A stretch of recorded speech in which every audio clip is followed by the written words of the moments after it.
Hi, my name is Deanna Reinhardt. I have a question for you. Is your child safe on their school campus? If you're like me, you probably answered yes.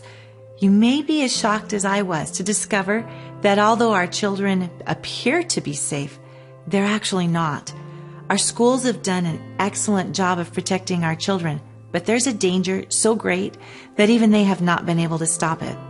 Peer pressure and related youth issues fuel the top 3 leading causes of death among our youth. In fact, 1 in 6 of our high school students made a suicide plan last year alone, and nearly 2 million of them attempted it. This issue is so out of control that homicide and suicide are now the 2nd and 3rd leading causes of death among our youth, and the 4th leading cause of death for our children ages 10 to 14 years old. That's 1 out of every 4 precious children on our elementary school playgrounds today that will either attempt or seriously consider suicide within a few short years. These statistics are staggering. How do you know for sure that your child would not be among them? To help you wrap your head around the magnitude of these numbers, that's the same as if every single school-aged child in the states of Washington, Oregon, and Idaho attempted to take their lives, each and every year. Most of us are completely unaware of the issues that our children are facing on a daily basis.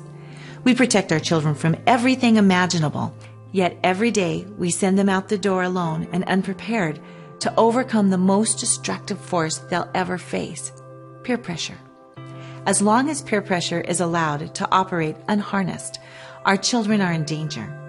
I've spent the last 30 years working with tens of thousands of students to find ways to protect them from critical youth issues and peer pressure. You see, my high school had a suicide epidemic, so I've experienced these tragic losses firsthand. I knew these kids. They were my childhood friends. I also experienced the ugly force of peer pressure with each of my 4 children, as I'm sure you have as well. Even though I prepared them as much as possible, they still had to attend schools with unhealthy campus cultures, cliques, and out-of-control youth issues. It affected each of my children differently, but my second child was hit especially hard after a move to a new school that was not very receptive of new students. As a mom, it ripped me up to see my daughter cry day after day. She'd pull a giant hooded sweatshirt over her head so no one could see her tears. She was trying to cope, but after this continued for more than 2 years, I had to find something to help her. I took a leap of faith and reopened a performing arts program I had started before the move. I had observed dramatic changes in the children who had participated in it. I'd even seen whole schools transformed. I remembered how many parents insisted that the program had changed their child's life, so I hoped that somehow it could help my daughter now. I watched in amazement as her heart began to heal right before my eyes. She began to dream again. The tears were replaced with laughter, and we watched her not only regain her footing, but go on to be an outspoken leader and advocate for other kids. I was amazed. The program that worked for my daughter is called Championeers, and as the creator, I knew how powerful it was in the lives of other children. But once I saw its magic go to work in my own daughter under these circumstances, I realized that I needed to get these tools into the hands of every parent possible so you can help your own children in your own home. I don't want your child to suffer under the senselessness of peer pressure. So today, I'm giving you the crown jewel of my life's work. This is invaluable information, as is the life of your child. I've charged thousands of dollars in the past for children to be in my programs, but there are just some things we can't put a price tag on, and our children are one of them. This is my free gift to you. So please take the time to download the follow-along PDF on this page and turn off all other distractions so you can get the most out of this information. My gift to you are the 7 essential elements to protect your children from peer pressure. These are the foundational principles behind the Championers program and my success in working with youth. All I ask is that you use these tools to help protect your children. It may even save their lives. The second thing I ask is if you'll help me get this information into the hands of every parent and educator you can. If you saw a group of students drowning, you'd do everything in your power to help save them. Yet in every high school classroom, there are as many as 5 to 6 students who have considered death over the pain of living. They are drowning in a sea of emotional despair, and no one even knows. Help me pass out these life preservers. Our kids are literally dying from broken hearts. But if we work together, we can save them. This is the first of a set of 3 videos on how to protect your children from peer pressure. In each video, I give you some valuable insights into peer pressure and some simple steps you can do at home. Let me just say at this point that this information is for both moms and dads. Since I'm a mom, you may notice that I talk in mom language and at times direct my comments to moms. Dads, you are equally, if not even more important in this process. So please keep in mind that this information and call to action is to every parent. So let's jump right into today's powerful insights. This video is called, Are My Children Safe at School? 7 Things You Can Do at Home to Protect Your Children. What exactly is peer pressure, and why is it so difficult for our children to withstand? Peer pressure is a basic survival instinct known as herding or modeling. It is present in all social environments, beginning within our own families when we're born. It takes on a more pure element once we enter elementary school, and it intensifies through middle school, high school, and college. All you have to do is walk on the playground, and within a few minutes, you can identify the social status of almost every child. Already, the forces of peer pressure are well in motion, even at these young ages. This is the direct result of our survival instinct. What's happening is that our brain is a crazy problem-solving machine. Its job is to keep you safe and alive.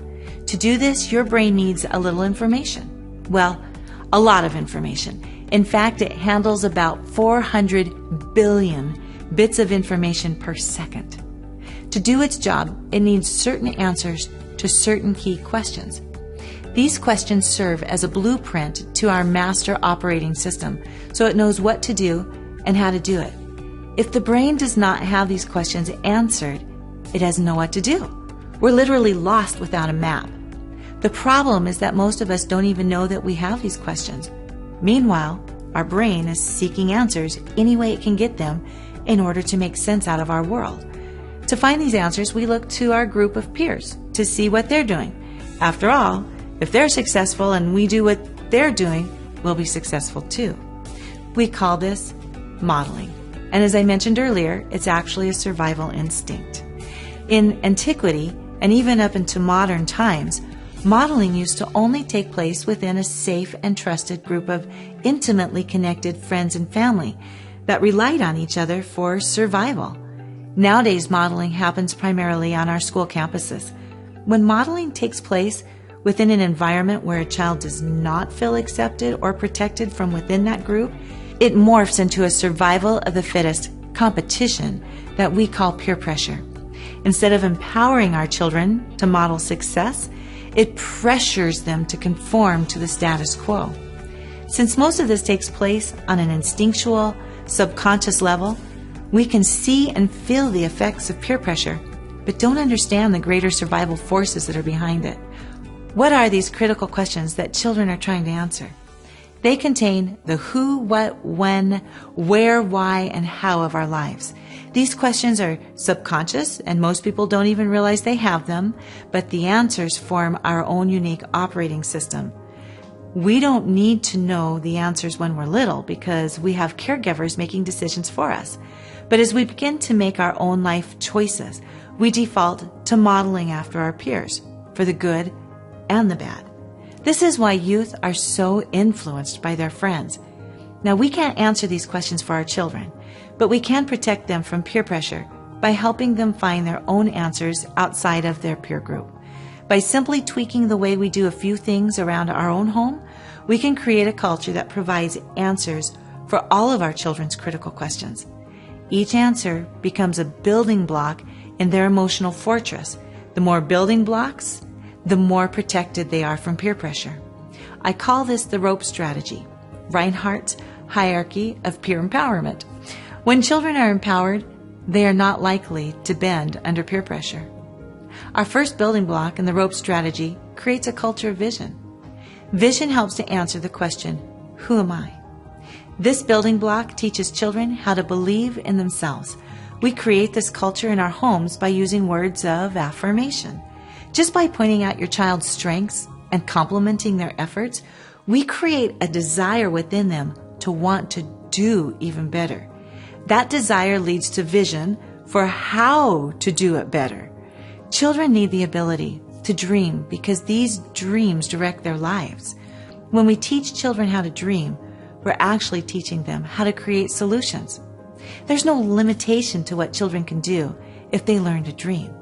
So your action item for this tool is to affirm your children every day. Pour it on them. Tell them that you believe in them. Tell them how wonderful they are. Shower them with praise. Be their cheerleader. Remind them that they can do anything. This tool diffuses peer pressure through self-esteem because children who like themselves are far less likely to be pressured into being like someone else. The second building block in the rope strategy is a culture of honor. This answers the question, who are we? By teaching children how to value others, you're actually teaching them how to value themselves. This disarms peer pressure because children who feel valued and express value for others don't feel a need to prove themselves. The pressure to fit in loses its power over them. Your action item is to set a standard of honor starting in your own home. I'm just going to tell you that siblings are the first to push each other's buttons, but you already know this. As you pour out affirmations on your children, they learn how it feels to receive compliments as well as how to give them. This will take some time, but as you draw new boundaries, you'll see the atmosphere of your home change from disrespect to respectful, and from harshness to kindness. Did I mention this can take some time with siblings? This single action is so transforming that I dedicated an entire video on how to do this with your family nights. I even give you my all-time best mommy tricks. They really work. They'll help you out. Kids are the masters of put-downs, but when you as the parent step in and say, we don't do that here. We only say nice things. It actually establishes an expectation and a boundary. I encourage you not to focus on how to stop the harsh words as much as how to reward the kind words. When my kids were growing up, I gave awesome awards. When a child reported one of their siblings doing a kind act or saying a kind word to them, both children received a Skittle, one for their kindness, the other for appreciating it. It's amazing how many nice things children can do when they get candy for it. Oh, I know it was mostly fake when we first started this, but in time, those acts of kindness became natural responses. The third building block in the rope strategy is a culture of purpose. This answers the question, where am I going? No one knows the life course of their child, but neither are they tossed around in the wind and just end up at a final destination. It's our job to prepare them to jump when opportunity presents itself. This diffuses peer pressure because children who develop their interests and their talents gain a stronger sense of purpose and appreciation for their unique identity and are far less affected by conformity. Here's your action item. The best way to create a culture of purpose in your home is to nurture talents and interests. We do this through lessons and venues of exploration. Watch what kinds of things your children enjoy.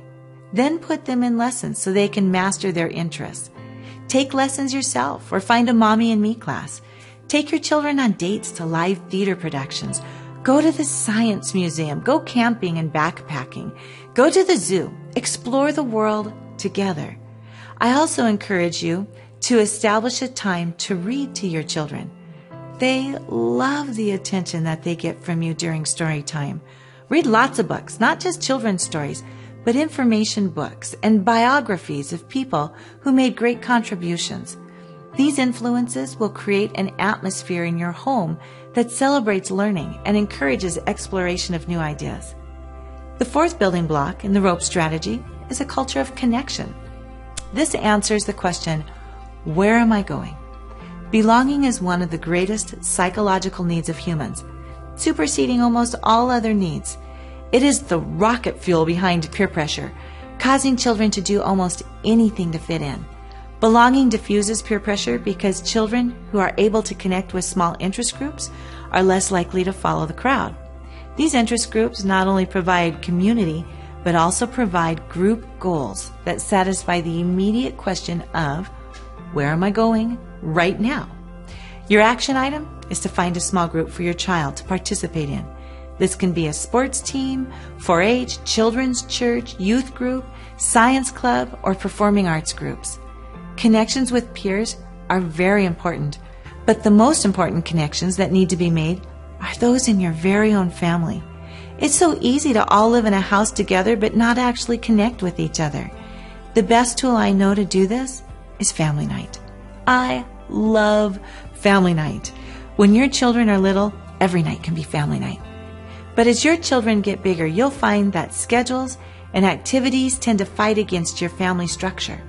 I love extracurricular activities, and as I just mentioned, it's important that your children have connection points. But don't get me going on my soapbox about out-of-control schedules. Everything should be in moderation and must be scheduled to enhance your family life, not stress it out. Family night is so important that I've dedicated the 3rd video to this subject, so watch for its link in your email. The 5th building block in the rope strategy is a culture of leadership.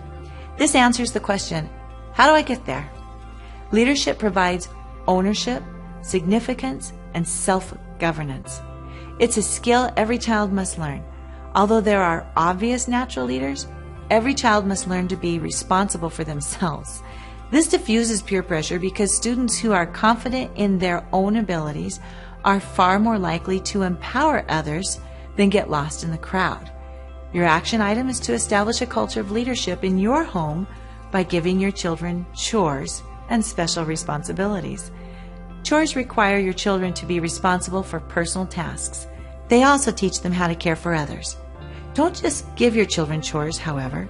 If you'll do chores with them, this will reinforce almost all of the empowerment tools in the rope strategy. In addition to personal chores, choose a special responsibility for each child each week that is truly special. Perhaps this is the pillow kiss job. That's placing a candy kiss on each person's pillow after they've made their bed. Maybe they are the table setter for a fancy meal and they get to help light the special candles with you. Making it special makes it fun. I go into more detail on this in the 3rd video. I also encourage some form of community service that you can do with your children, even if it's just once a year.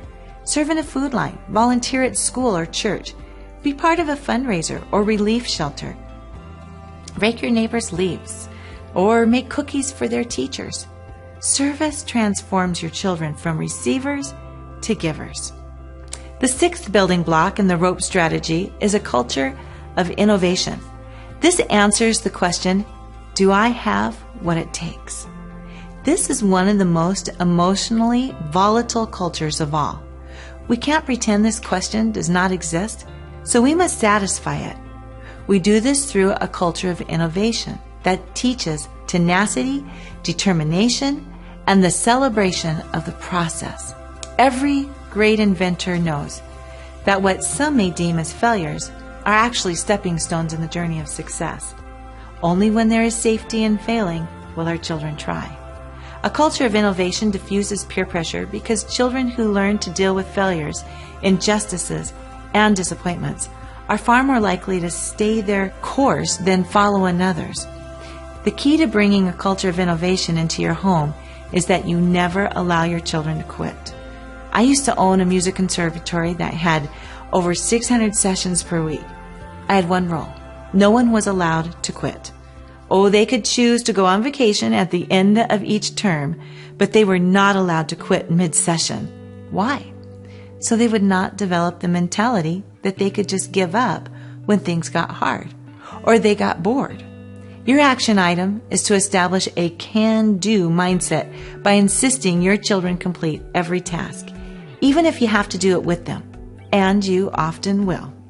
The 7th building block in the rope strategy is a culture of heroism. This answers the question, am I good enough?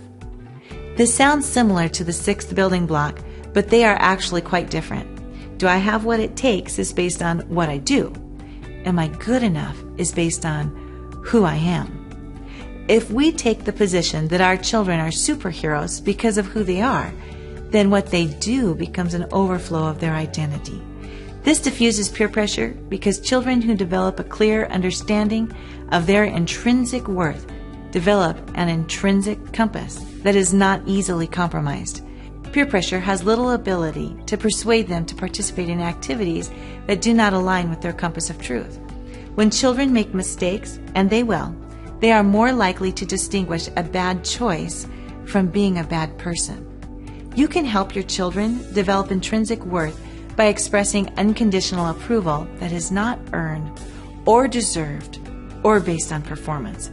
One way to do this is again with your words.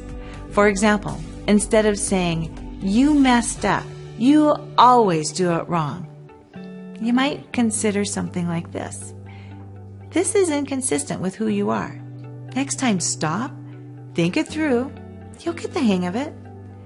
The goal is to always confirm who your child is, not what he isn't.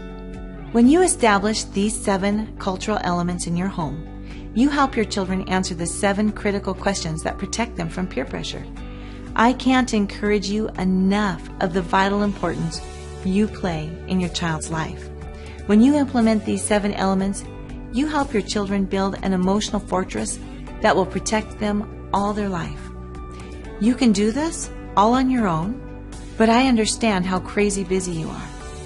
If you feel like it's too much or you just can't do one more thing, I'll help you.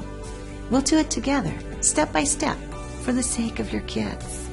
Since I've done this with my own children and with thousands of others, I've already put together resources that make it easy and fun. I've also created a mommy school that goes with the resources so I can teach you how to teach your children. If you'll let me, I'll hold your hand through this entire process and be your cheerleader. You don't have to do it alone. I'll tell you more about these resources soon. Meanwhile, I don't want you to overload with too much information, but I have a couple more tools I want to get to you. In a couple days, I'll send you the next video, how to motivate your children to make great choices and have them think it's their idea. We can give our children the 7 essentials, but they can't apply them unless we reteach them how to think. I'll show you how easy it is with my magic secret sauce. Don't forget to pass this information on to your friends. Every child deserves to be peer pressure proof. That can only happen if we each do our part to put this information in the hands of every parent we know.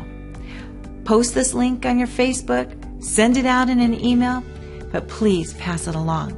It may save the life of a child you know. I'll see you in a couple days.